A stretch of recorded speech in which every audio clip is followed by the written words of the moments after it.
kayo sa ating, kung hindi kaya alam ko hindi kaya ang 100 voice choir, pero kahit 50 ay makuha po natin.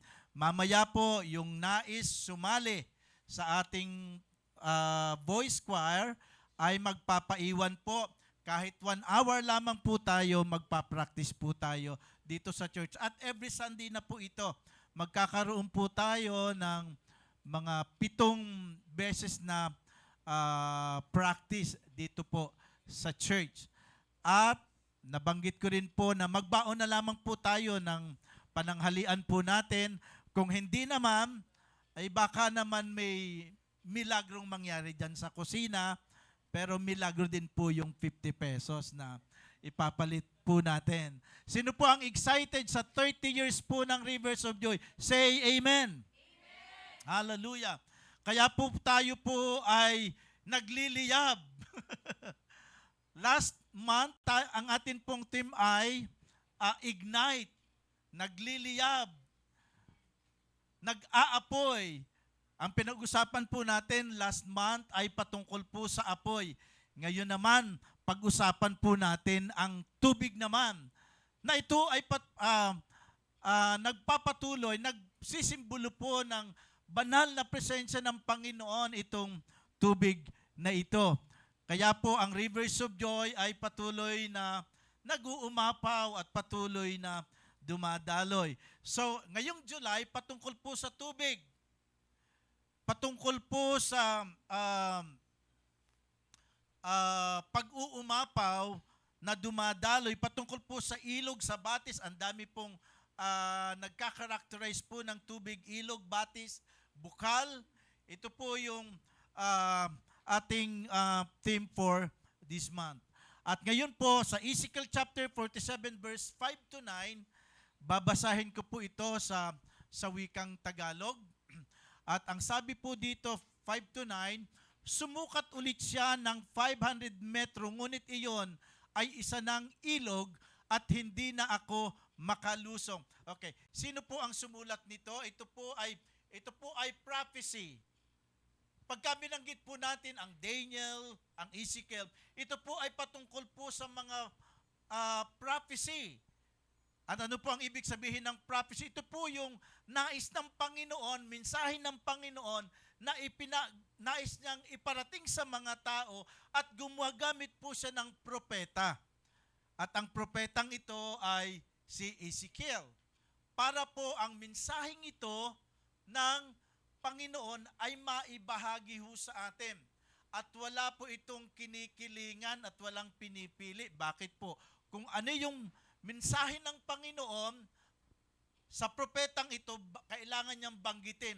Ito man ay bigkas po ng kagalakan, ito man ay prophecy po ng pagpapala, ito man ay prophecy ng sumpa at ng kaparusahan, hindi po kinakailangan pong sabihin ng prophet na ito. Kaya nga po, dito sa ating test ngayong umaga, atin pong makikita yung sinasabi ni Ezekiel, ang lagi pong banggit po ng Panginoon kay Ezekiel, ang banggit po sa kanya lagi ay anak ng tao. Anak ng tao. Pagka yung binabanggit yung pangalan, ang sinasabi ng Panginoon ay, Ezekiel, anak ng tao. Tandaan mo ang lugar na ito. Naglakad kami sa pampang ng nasabing ilog. Nang ako'y pabalik na, nakita ko ang makapal na puno sa magkabilang pangpang ng ilog. Ang ibig sabihin, dahil nga may tubig, malago po ang puno sa bawat pangpang nito. Kaya po si Ezekiel, sinulat po niya ito yung panahon na nasa ilalim po ng pagkakabihag ng Babylonia ang Jerusalem. Sinabi po niya ito. Ito po ang kanyang banggit. Ito po yung panahon na ang Jerusalem, ang kanilang templo ay wasak na.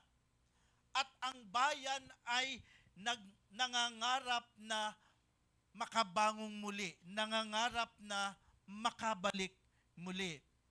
So ito po yung bayan ng Israel. Tapos na po yung nais ng Panginoon na sila po ay makabangon muli. At sa pamagitan po ni Ezekiel, ito po ay magkakaroon ng katuparan. Sino po sa atin dito ang minsan po ay nahiwalay, nawalay, at nais po niyang makabalik muli sa kanyang pinanggalingan? Alam ko, meron po sa atin dito na tayo po ay nanghina at tayo po ay dumating yung pagkakataon na tayo po ay nagkaroon ng kauhaw na tayo po ay makabalik sa Panginoon o sa ating paglilingkod. At ang ating talakayin sa ngayon ay nagpapakita po ng panunumbalik ng presensya ng Panginoon sa ating buhay. At alam niyo po na ang panunumbalik na ito ay magmumula lamang kung saan tayo nanggaling sa presensya ng Panginoon. Magmumula lamang sa bukal ng buhay. Mga minamahal, ang tubig ay nagsisimula sa loob ng templo. Ito po ang sabi sa ating binasa. Kung sa verse 1, binanggit po doon na yung ilog, yung batis ay nagmumula mismo sa loob ng templo. Yung pagpapala ng Panginoon, yung pagpapalakas ng Panginoon ay hindi manggagaling kung saan-saan. Tiniyak po ng Biblia na ang pagpapala at yung panunumbalik, pagpapalakas po sa atin ay manggagaling lamang sa banal na presensya ng Panginoon. At ito po ay matatagpuan doon sa templo. Matatagpuan po sa templo. Ito po ang sinasabi ng Panginoon. Ito po ay sumisimbolo ng biyaya ng Diyos. At habang umaapaw po ang ilog na ito, lumalalim at lumalawak habang ito ay lumalayo. Mas marami po ang nadadaluyan, mas marami po ang nagkakaroon ng buhay. Mas marami po ang napapalakas. Simbolo po ito ng biyaya ng Diyos na hindi po maubos-ubos. Ano po ang ibig sabihin po ng binabanggit po nating overflow? An overflowing river is unstoppable. Hindi po natin ito mapigilan. An overflowing river is a life-giving. Nagbibigay po ng buhay. Ito ay katulad ng Espiritu ng Panginoon. Ito po ay katulad po ng grasya ng Panginoon na walang humpay na ibinibigay sa iyo at sa akin. Walang humpay. Hindi nagsasawa ang Panginoong magbigay po ng pagpapala sa ating lahat. It starts small but swells to refresh. Nag-uumpisa po sa maliit, subalit ito po ay patuloy na magbibigay ng kaginhawahan sa iyo at sa akin. It heal and transform everything it touches. Lahat ng madadaluyan po nito ay magkakaroon ng kaginhawahan, magkakaroon ng kagalingan. At ito po ang biyaya, at ito po ang blessing po ng ilog na ito. So binanggit po dito sa binasa po natin, binanggit po yung dagat na patay. Ito po ang ibig sabihin nito, yung pinakamaalat at walang buhay na karagatan sa mundo. Kasi pagka sobra pong alat, hindi po mabubuhay, walang isdang mabubuhay. Ito yung pinakamaalat at walang buhay na karagatan sa mundo. Ito ay simbolo po. Ang sabi po ni Ezekiel, ang sabi ng propeta, ito ay nagsisimbolo ng kamatayan at ng sumpa. Ito yung natanggap po niya sa Panginoon. At napakaganda po na malaman natin ni si Prophet Ezekiel ay isa po sa pangunahing propeta sa Lumang Tipan. Isa po sa pangunahing propeta na binanggit po ng Biblia. At ito po, binanggit ko kanina na ang propeta po, sila yung nakakatanggap ng mensahe galing sa Diyos at ang mensaheng ito ay ipinapaabot sa ating lahat. Ibinababa po sa ating lahat. Ito man ay pagpapala, ito man ay babala, ito man ay parusa, ito ay tiyak na mangyayari. Subalit kinakailangan ng babala sa mga tao at ito po ay gagamitin po ang ating mga propeta. Overflow. Nag-uumapaw. Nag-uumapaw ba tayo sa ating paglilingkod sa Panginoon? Ang Rivers of Joy po ay 30 years na po. Kamusta po kayo? Nag-uumapaw pa rin ba tayo sa ating paglilingkod? Umaapoy pa rin ba tayo sa ating paglilingkod sa Panginoon? Dahil kung tayo po ay nag-uumapaw, dapat marami ho tayong nabibiyayaan ng tubig na ito. Marami hong nakikiinom ho sa atin. Maraming napapalakas ho ang ating buhay na ito. Hindi po ito mapipigil, mga minamahal. Pansinin po natin yung tatlong katangian po ng ilog na binanggit po. Makikita natin yung sa ating talata, ito po ang nagagawa ng ilog. Tatlong bagay lamang po ito. Tatlong bagay at maiksi lamang po ito. Pansinin po natin yung ano ba ang nagagawa ng ilog sa buhay natin? Ano ba ang nagagawa ng bukal sa buhay na, ng batis sa buhay po natin? Okay? Una po ay dapat po nating tandaan na ang ilog po ay, ito po ay patuloy na umaagos. Ilog na umaagos. Patuloy na umaagos, di ba? Napakaganda ng ating nakikita. Gumagalaw yung tubig talaga. Di ba? Gumagalaw, umaagos. Ito po ay nakita ni propeta na ang tubig ay nagsimula, saan nagsimula? Nung binanggit natin kanina binasa, sa templo. Ang tubig ay nag-umpisang dumaloy galing po doon sa templo dahil ang templo po ang bukal. Ibig sabihin, ang Panginoon, nanggagaling sa banal na presensya ng Panginoon, ang tubig na ito. Mula po sa presensya ng Diyos, mula sa mababaw, at unti-unting lumalalim ng lumalalim hanggang isang araw, ito ay makikitang umaapaw, nag-uumapaw, at hindi na natin kayang pigilan. Hindi na natin kayang tawirin. Dahil ang sabi ng Biblia, hindi lang lumalalim, kundi lumalawak. So kung ang ilog na ito ay malalim na at lumalawak, hindi na ho natin talaga kayang tawirin. Ito po ang sabi po ng Biblia. Isang munting pangarap lamang, alam niyo po, ang Rivers of Joy noon, isang munting pangarap lamang. Makita ko lamang na mayroong mga cell group, makita ko lamang na nagkakatipon, may microphone, may kumakanta. Parang okay na yon, pero mga minamahal, hindi natin kayang pigilan kung saan ang mararating po ng pag-agos, ang daloy po ng Rivers of Joy. Hindi natin kayang pigilan na tayo po ay nagsimula lamang sa 6 na pamilya. At ang pamilyang ito ay kasamang nangarap na balang araw na ang 6 na pamilyang ito ay madadaluyan nila yung kanilang mga anak. At yung kanilang mga anak ay madaluyan din nila yung kanilang mga magiging anak. Ibig sabihin, yung apo na po nung 6 na pamilyang ito ay dapat kasama na hong naglilingkod sa Panginoon. At ito po ang nangyari dito sa Rivers of Joy. Hindi lamang po sa mga apo, kundi yung mga kapitbahay ay nadaluyan din po ng pag-agos ng ilog na ito. Ibig sabihin, yung henerasyon po nila, yung anak at yung generation ng kanilang mga anak ay nadaluyan na din at sa ngayon, umabot na po sa hanggang 3rd generation. Kasama po natin ngayon si Ate Dory, na noon ay bit lamang niya si Brother Albert. Magkakasama po kami.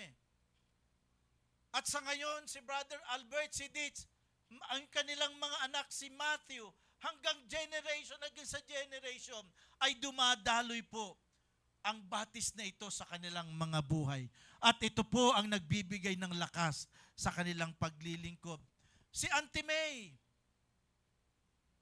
si Uncle Rene, andyan si Ping, sila Maris. Kasama po sila Memo na andyan na po sila Toby, si Austin na andito sa ngayon, from generation to generation, dahil hindi ho natin mapipigil ito, dahil yung pananampalatayang ipinasa ng kanilang mga magulang sa kanila, hindi po ito mawawala ng saysay. Ito'y patuloy na aagos at dadaloy at hindi natin kayang pigilan. Si Ate Rose na andito sa ngayon. Naandyan si Len, anak ni Ate Rose. Si Len ay nagkaanak, andyan si Ingrid. Tapos yung mga... So from generation to generation, ay patuloy na dadaloy po ang batis ng Rivers of Joy na ito. At ito po ay patuloy na magbibigay ng lakas hanggang tayo po ay nagpapailalim sa banal na presensya. At hanggang tayo po ay sumasalok po sa bukal ng buhay na nagbibigay sa atin po ng lakas. Ito po ay ang ating Panginoong Jesus. Andyan po si Antinan, si Shie.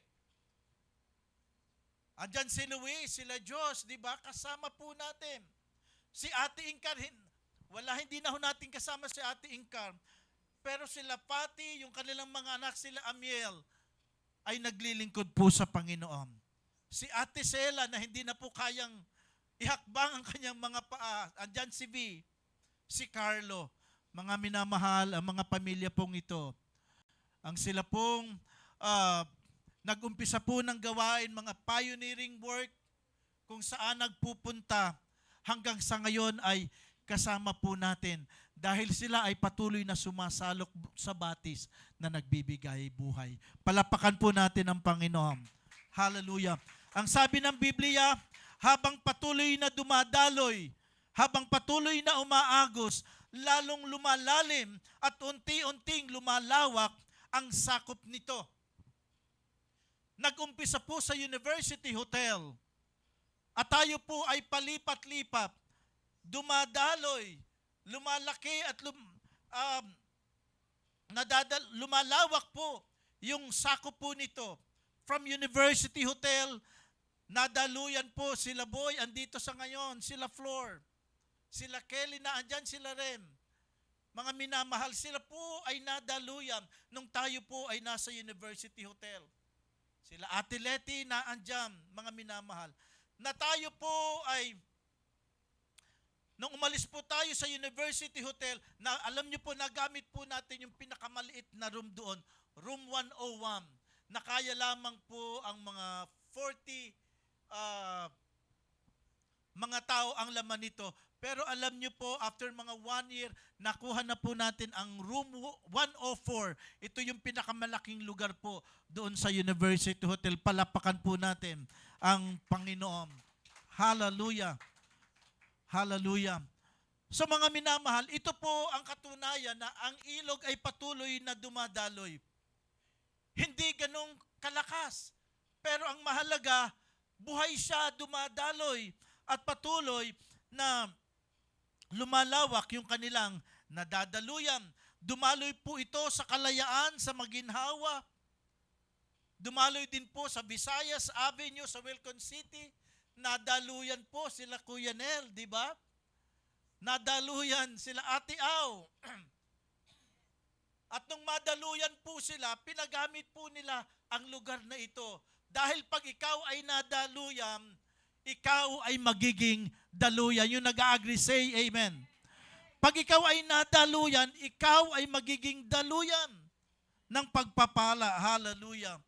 So ito po, umaagos po ang ilog na ito at nagpapatuloy. Pangalawa pong katangian ng ilog na ito. Ilog na daluyan. Dito ko po idudugtong yung hindi lamang po tayo mananatiling tumatanggap ng pagdaloy na ito. Ang sabi po ng John 7:37-38, ito yung binanggit po, ito yung panahon na nagkaroon po ng pagdiriwang ang mga Hudyo. At ito po ay pagdiriwang bilang pag-alaala sa gabay ng Diyos sa kanila nung sila po ay nasa ilang. At ang sukdulan po ng pagdiriwang ay ang pagbubuhos ng tubig bilang pag-asa at pagpapala ng Diyos sa kanilang mga buhay. Dahil pinagpala, nagkaroon ng pagdiriwang. At ito din po yung ilog na tinutukoy sa ating text na ito. Yung pangitain ni Propeta Ezekiel na ang ilog na nagmumula doon galing sa templo ang nagdadala po ng buhay.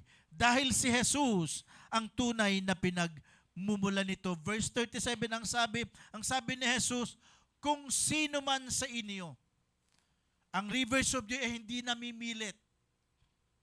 Si Jesus ay hindi po namimilit. Ang sabi dito, kung sino man, kung ikaw ay napapagpala sa ministry ng Rivers of Joy, welcome po. Pero kung hindi naman, malaya naman pong umalis. At maghanap po ng isang dakong pagtitipon na doon po tayo lalago. Pero ang pintuan po ng Rivers of Joy ay laging bukas para sa ating lahat. Kung gusto nating magkaroon ng pagkakataong maglingkod, at alam natin na tayo dito ilalago, welcome po ang lahat. Dahil ito rin ang sabi ni Jesus, kung sino man ang nauuhaw, kung kayo ay nakakainom dito sa Rivers of Joy, kung sino man ang nauuhaw, ito ang sabi ng Panginoon, lumapit sa akin at uminom. Lumapit sa ating Diyos. Lumapit sa templo upang yung banal na presensya ng Panginoon ay inyong matanggap at maranasan. Ang sino mang nauuhaw, lumapit sa akin at uminom. Ito po ang sabi ng Panginoong Jesus. Ito yung espiritual na pagkauhaw. Minsan tayo po ay natutuyuan. Minsan tayo ay tinatamad maglingkod, pumunta sa church. Subalit, salamat sa presensya ng Panginoon dahil tayo ay pinapaalalahanan.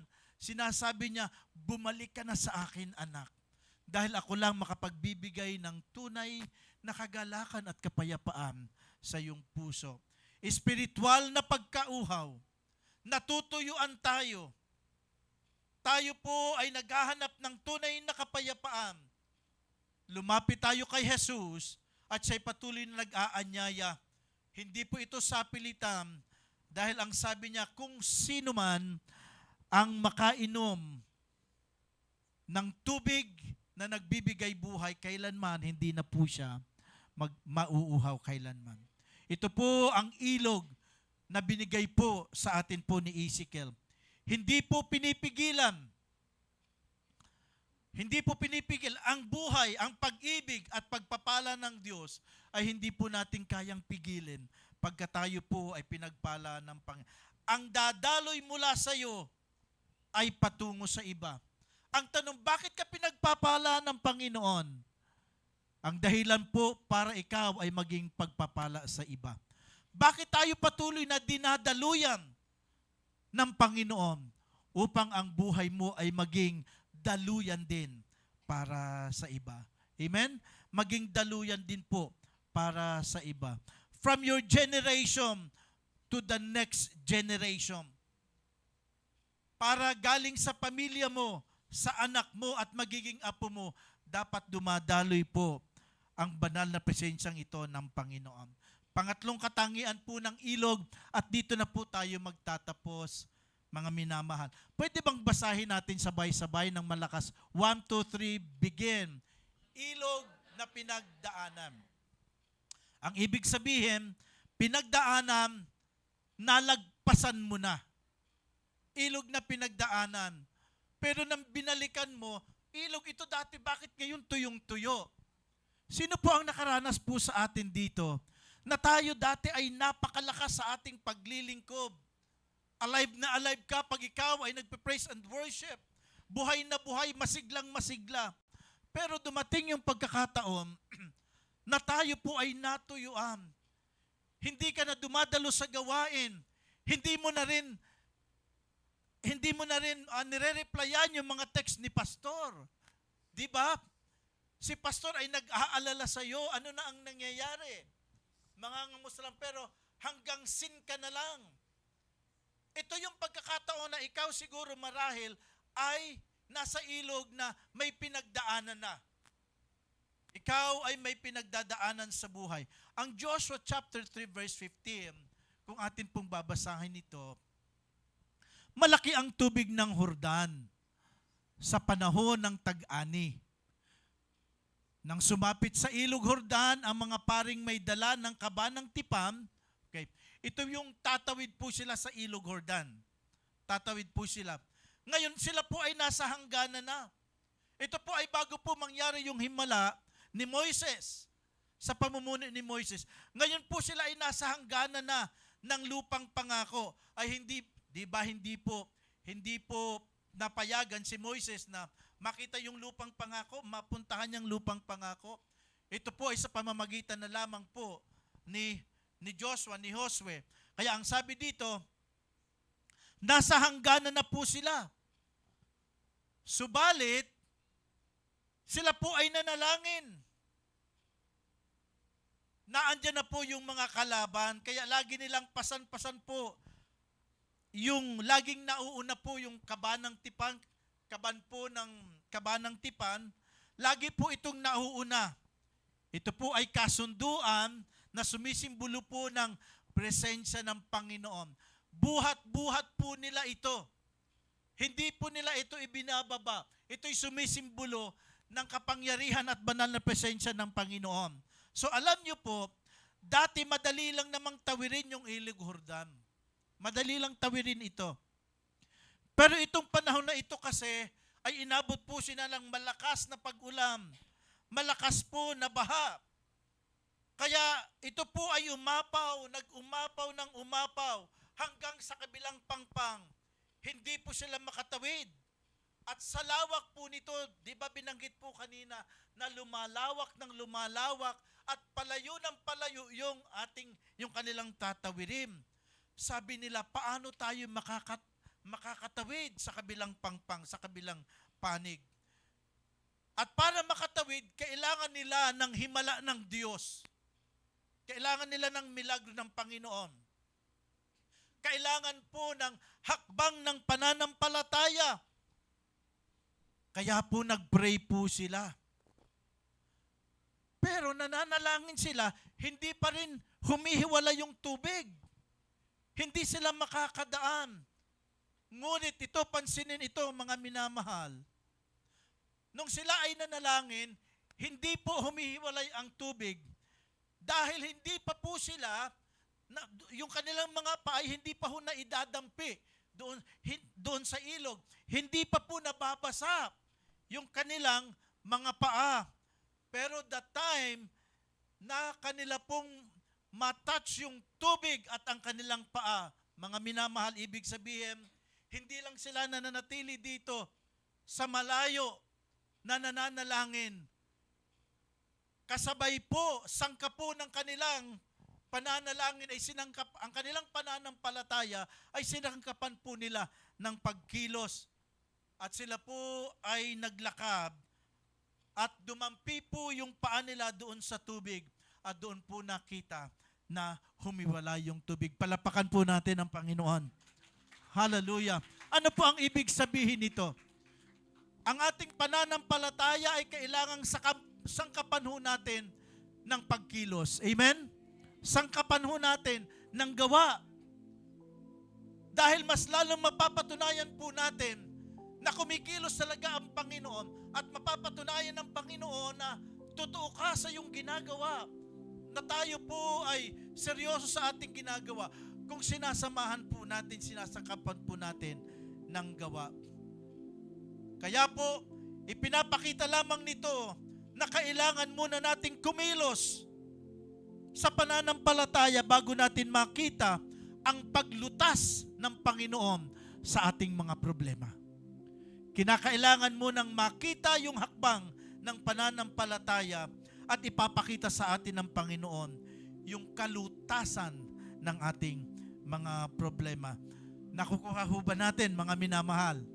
Kinakailangan ng hakbang ng pananampalataya at ibibigay sa atin ng Diyos yung kalutasan ng ating mga problema. Ang tanong sa umagang ito, mga minamahal, may ilog ka bang pinagdadaanan sa ngayon na hindi mo kayang tawirin? Ang tagal mo nang nananalangin sa Panginoon, Panginoon, kailan kaya mawawala yung harang, yung hadlang dito sa ilog na ito? Ang dami ko ng tulay na ginawa pero naaanod lamang. Ang dami kong mga remedyong ginawa pero walang saysay. Hindi ikaw makatawid kasi sobrang lalim.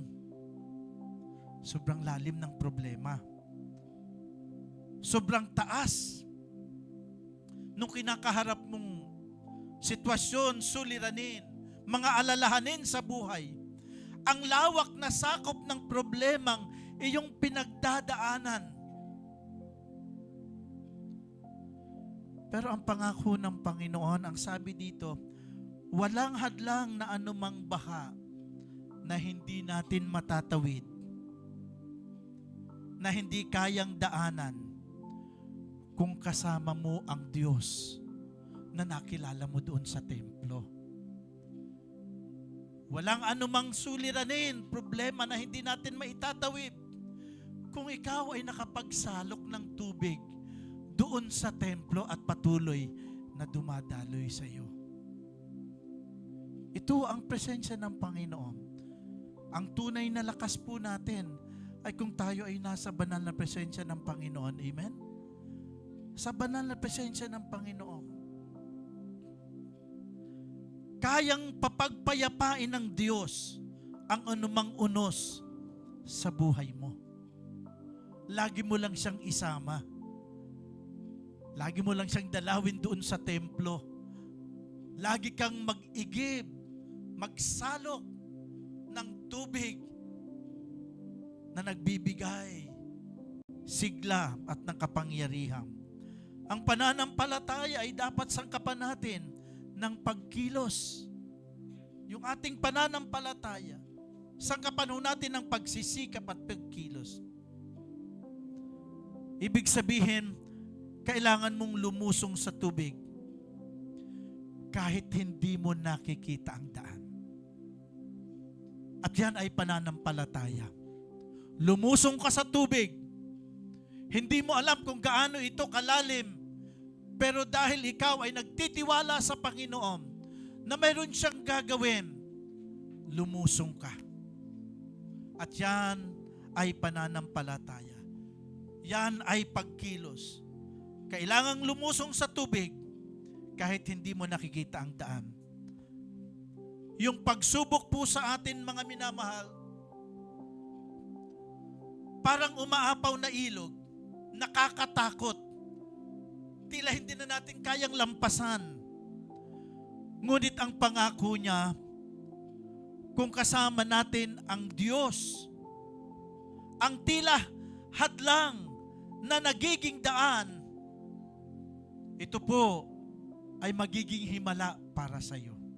Yung imposibleng mangyari, mga minamahal, ay kayang gamitin ng Panginoon, magiging daan para ito gawin niyang milagro para sa buhay mo. Ang umaapaw na ilog ay nagpapatunay na sapat ang kanyang kapangyarihan para sa iyo at sa akin. Habang patuloy po tayo na naglilingkod sa Panginoon, at habang pinapasigla natin, pinapakain po natin yung buhay espiritual natin, nananalangin tayo, nagbabasa tayo ng salita ng Panginoon, nakikinig tayo ng mga awitin ng pagsamba, patuloy pong nag-uumapaw yung ating puso. Yung bukal ng pagpapala ng Panginoon ay patuloy po nating nararanasan.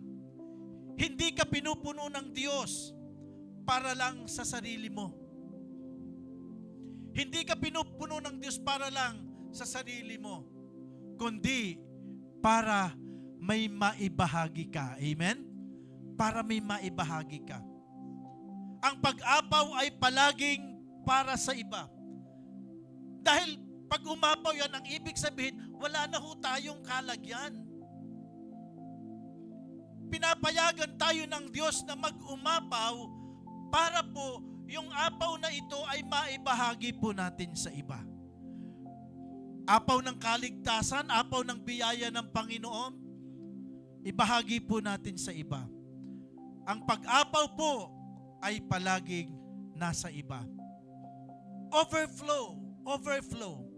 Tayo po ay nag-uumapaw para po maapawan din po natin yung iba.